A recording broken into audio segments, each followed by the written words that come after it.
اللهم صل على حبيبنا محمد وعلى آله وصحبه أجمعين. اللهم صل على حبيبنا محمد وعلى آله وصحبه أجمعين. بسم الله الرحمن الرحيم.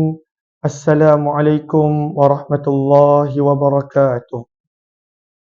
بسم الله، الحمد لله، والصلاة والسلام على حبيب الله سيدنا محمد بن عبد الله وعلى آله وصحبه ومن والاه. سبحانك لا علم لنا إلا ما علمتنا إنك أنت العليم الحكيم ولا حول ولا قوة إلا بالله العلي العظيم. اللهم رب اشرح لنا صدورنا ويسر لنا أمورنا واحلل عقدة من ألسنتنا يفقه أقوالنا. اللهم فقهنا في الدين وعلمنا التأويل برحمتك يا رب العالمين والحمد لله رب العالمين. Alhamdulillah summa alhamdulillah.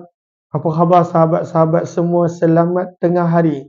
Kita bertemu dalam siri yang keempat pada pembacaan buku Qalbun Salim, Hati yang Sejahtera, yang merupakan syarahan kepada buku yang terkenal, Penawar bagi Hati. Buku yang terkenal, Penawar kepada Hati. Ahlan-ahlan kepada semua. Terima kasih banyak-banyak Ana Mastura, kemudian Suhaila, Rozlia, Kalsum, Abdul Rahman Bahari dan juga yang lain-lain ahlan, Mas Yana, Nisa, ahlan-ahlan kepada semua. Alhamdulillah, dalam tempoh beberapa minit ini kita nak baca lagi sedikit berkenaan tentang kenapa penting menjaga anggota zahir.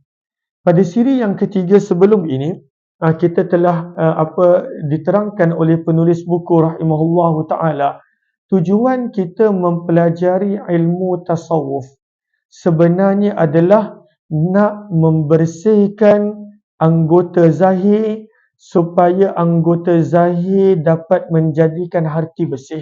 Maksudnya nak bersihkan zahir dan juga nak membersihkan hati daripada kotoran-kotoran, daripada penyakit-penyakit, daripada perkara yang Allah benci dan tak suka. Lalu anggota zahir yang akan meninggalkan kesan pada hati adalah 7. Itulah kata penulis buku, mata, telinga, lidah, perut, kemaluan, kedua tangan dan kedua kaki. Maka 7 anggota zahir ni kita nak jaga sebab dia akan meninggalkan kesan pada hati. Dan hati kalaulah ada penyakit, hati kalaulah rosak, maka dia akan kembali efek kepada zahir kita. Maka sebab itu kata penulis buku pada muka surat yang ke-17. Kita dah tiba pada muka surat yang ke-17. Ahlan-ahlan ke Habibah Suib, Maznah Abu Bakar, ke Syed Ahmad dan juga yang lain, ahlan-ahlan kepada semua. Muka surat yang ke-17. Kata penulis buku, perlulah diingat bahawa Allah telah memberikan nikmat-nikmat yang sangat besar kepada kamu. Nikmat-nikmat anggota badan ni besar. Bayangkan kalau seseorang tu tak ada tangan, Allah ambil nikmat tersebut. Kalaulah tak ada mata, tak ada lidah, tak boleh berkata-kata, tak boleh mendengar, maka kehilangan satu nikmat yang besar. Sebab itu kata penulis buku, perlu diingat bahawa anggota tubuh badan ini adalah pemberian Allah daripada nikmat yang besar. Dan apa yang patut kita buat dengan nikmat ni? 2 benda. Wajib untuk jaga, maka kena jaga mata. Jangan tengok benda-benda yang tak boleh. Kena jaga lidah. Jangan bercakap benda yang Allah tak suka. Kena jaga telinga. Jangan mendengar benda yang Allah benci. Kena jaga tangan, kena jaga kaki. Maka kena jaga 7 anggota ni. Kena jaga perut daripada makanan yang haram. Maka anggota-anggota ini, kata penulis buku, perlu untuk kita jaga. Jaga daripada maksiat, jaga daripada perkara yang Allah larang, jaga daripada perkara yang Allah haramkan. Dan yang kedua, kena belajar untuk mensyukuri, menghargai akan nikmat-nikmat yang Allah bagi ni. Sebab dia bukan nikmat kecil, nikmat yang besar. Nikmat yang besar, anggota-anggota zahir ni. Dan ini yang akan menjadi kesan kepada hati. Kalaulah anggota zahir ni baik, hati akan baik. Bila hati akan baik, maka insya-Allah amalan-amalan pun akan baik. Maka sebab itu kata penulis buku, nikmat-nikmat yang Allah bagi ni besar. Maka kena jaga dan juga kena hargai. Jika kamu tidak menjaganya, kata penulis buku, semuanya akan menjadi saksi pada hari kiamat terhadap semua perbuatan yang dilakukan. Kalaulah kita tak jaga mata, tak jaga tangan, tak jaga lidah, tak jaga kemaluan, tak jaga perut, kalau kita tak jaga anggota-anggota zahir ni, apa yang akan berlaku? Allah akan jadikan anggota-anggota ini menjadi saksi di atas perbuatan buruk kita dan pasti akan kena azab dan siksa. Sebab hari kiamat adalah hari yang kita tak boleh nak tipu Allah. Kita tak boleh nak berbohong, nak berdusta. Ya Allah, saya buat ni dalam keadaan lupa, walhal tak lupa. Saya buat ni dalam keadaan tak tahu, walhal tahu. Kenapa? Sebab anggota badan kita yang akan mengadu dan menjadi saksi di hadapan Allah. Maka apa yang perlu kita buat dengan nikmat-nikmat besar anggota badan yang zahir ni?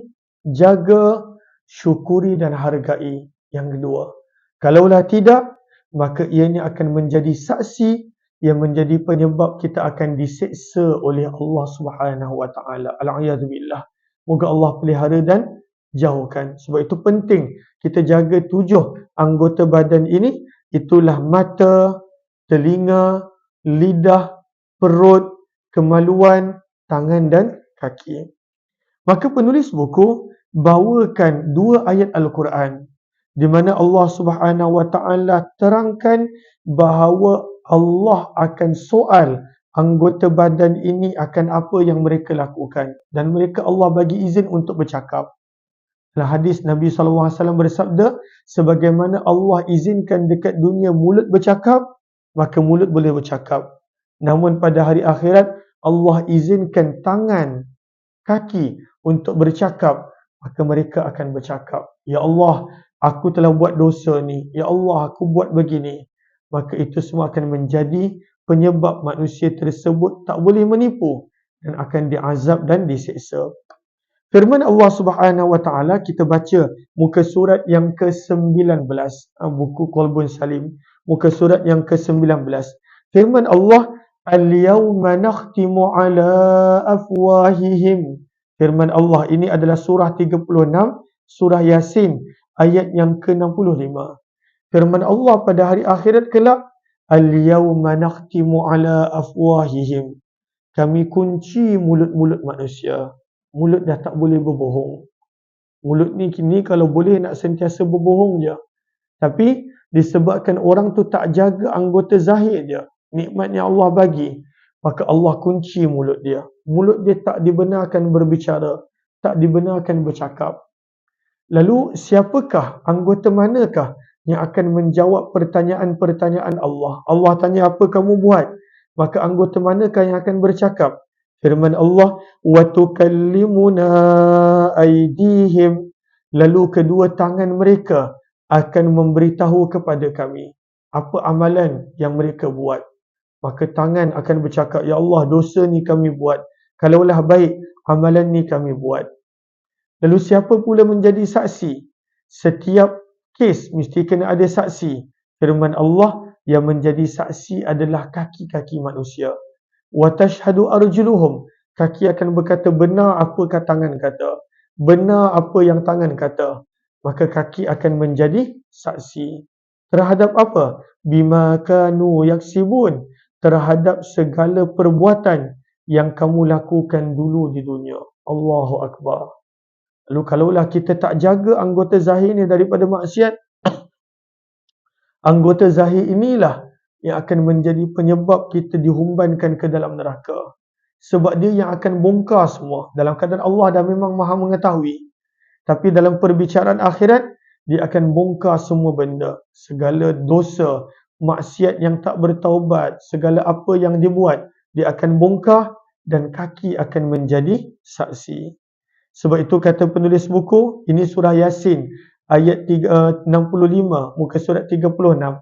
Kata penulis buku, setiap anggota badan akan bercakap, menyebut perbuatan jahat yang pernah dilakukannya semasa di dunia. Allahu Akbar. Oleh sebab itu kena banyakkan bertaubat. Banyakkan bertaubat. Sebab kalaulah tidak habis kita, anggota ini yang akan menceritakan kepada Allah segala maksiat dan dosa yang pernah kita buat. Ada satu lagi ayat yang menerangkan bahawa semua anggota badan ini akan bercakap. Firman Allah Subhanahu wa taala dalam surah yang ke-41 Fussilat, ayat yang ke-22. Ayat 22 surah 41. Firman Allah Subhanahu wa taala, "Wa ma kuntum tastatirun." Firman Allah menceritakan keadaan pada hari kiamat. Dan tidaklah kamu dapat berselindung. Kamu takkan boleh lari, wahai manusia. Tak boleh lari daripada mana? Ay yashhada alaikum sam'ukum wala absarukum wala juludukum. Daripada kata-kata penyaksian yang disebut oleh telinga, yang disebut oleh mata, dan yang disebut oleh kulit-kulit. Kulit pun akan bercakap. Allahu Akbar. Dalam ayat sebelum ni menyebut tangan. Dalam ayat ni disebut telinga pun akan bercakap, mata pun akan bercakap, bahkan kulit-kulit pun akan berkata apa dosa yang mereka buat dan apa kebaikan yang mereka buat. Tak boleh lari, dah tak boleh berselindung. Sebab itu Allah berfirman, "Wa ma kuntum tastatirun." Nak sembunyi kat mana?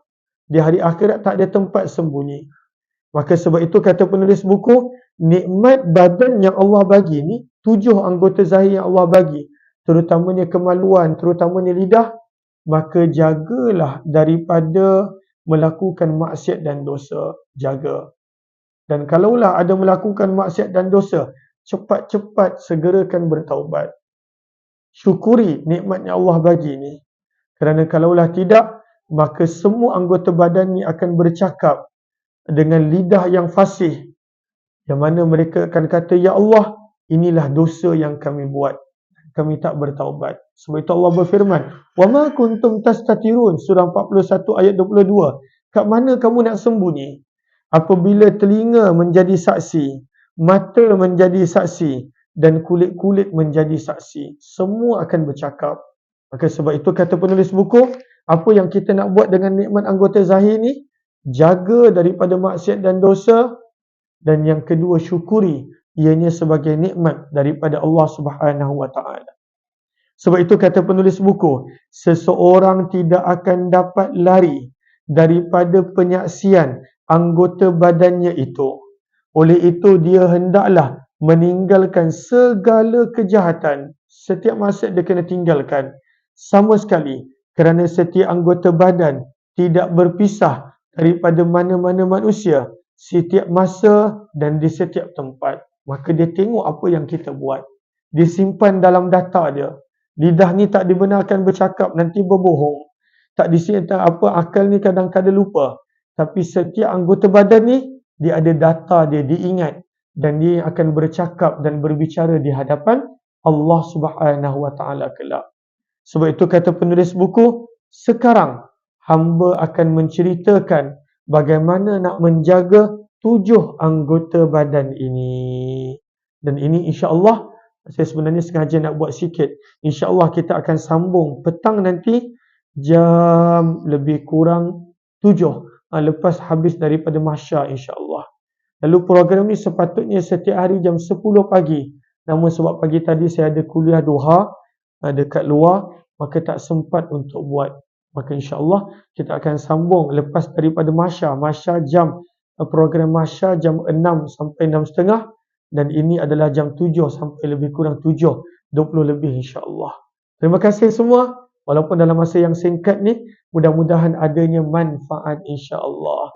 Mudah-mudahan kita akan mula masuk berkenaan tentang menjaga mata dulu. Daripada 7 anggota badan ni, jaga mata dulu.